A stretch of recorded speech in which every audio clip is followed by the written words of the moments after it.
Hello everybody, my name is James, hope you're doing well and welcome back to another video, and today we're going to be talking about Max Verstappen ahead of the Brazilian Grand Prix weekend, updates on Ferrari's car, as well as a rebrand. If you enjoyed the video, make sure to leave a like and subscribe for more Formula 1 content. Also make sure to follow me on X at James's Pit Lane, I'll leave a link in the description, but let's jump straight into the video. So let's start with Williams, and they are rebranding in 2026, and they are making two changes to their brand. The first is the name. They've been known as Atlassian Williams Racing, but they'll be known in 2026 as Atlassian Williams F1 Team. Basically, in 2014, Williams changed their name to Williams Racing, but it's going to Williams F1 Team from 2026. And 2026 will be the second with software giant Atlassian as its title partner. Now, the other change Williams has made is bringing back its traditional W logo. This forward W logo goes back to the early days of the squad under Frank Williams when it started racing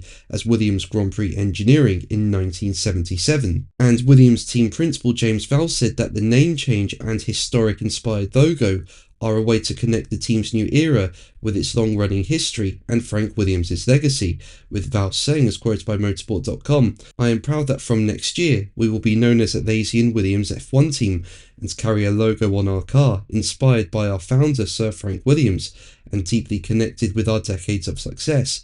As a team we are inspired by our past but excited by our future and committed to writing a new championship-winning chapter in Williams' history." But let's move on to Ferrari, with updates being issued on their car for 2026. Now, as we know, 2025 has not been the year Ferrari would have wanted.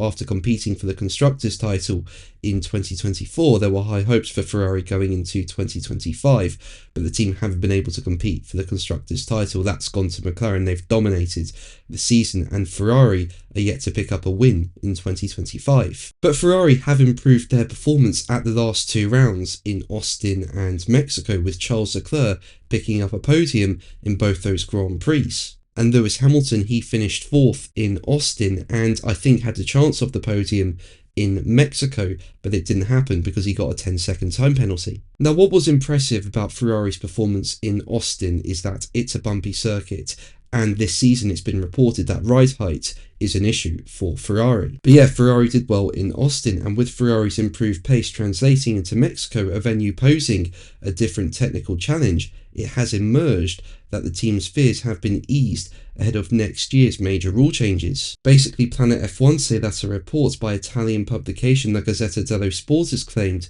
that the last two races have eliminated many doubts about some final choices that still had to be made for 2026. As a result, fewer changes than originally planned will be made to the suspension of Project 678, and Project 678 is the car that Leclerc and Hamilton will drive next year. Now, I was personally surprised by Ferrari's performance over the last two Grand Prix. I mean, you go into the second half of the season and they looked really bad at the start. They looked nowhere near the pace of Mercedes, Red Bull and McLaren. But yeah, in the last two rounds, Ferrari have really improved performance, and perhaps they could pick up a win in the remaining four rounds of this season. What do you think? Let me know in the comments below.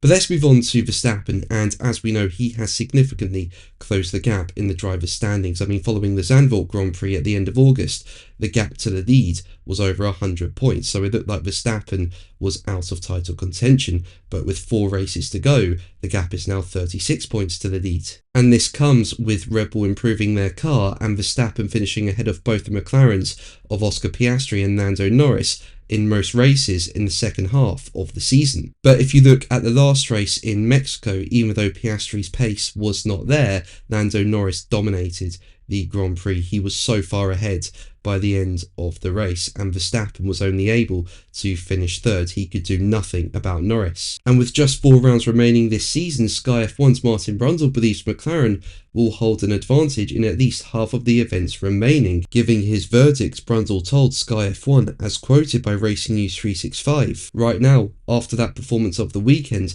I believe Max has a lot to do. Unless he has a few weekends like Austin, because of the remaining 4 events, I believe McLaren will be faster in at least 2 of them. It's 2 against 1. Max doesn't have a rear gunner up there, and every so often, a Ferrari or a Mercedes is grabbing the points in the top 3 as well. However, should Norris and Piastri adopt more of a gloves-off approach in the remaining 4 rounds of the season and be more aggressive with each other on the track, Brundle believes this could play into Verstappen's hands, with Brundle saying, "I believe it's between the 2 McLaren drivers unless they step on their own tails and hand it to Max. Max really effectively needs 12 or 15 points a weekend to compensate for other weekends. I believe in Qatar, for example, the McLaren will be strong, probably Abu Dhabi as well. I think Lando can take it unless Oscar can return to form that he had earlier in the season, and provided they don't step on their own tails." But that's going to be the video from me today. Thank you ever so much for watching. Make sure to like and subscribe for more videos, and until the next one, take care. Bye.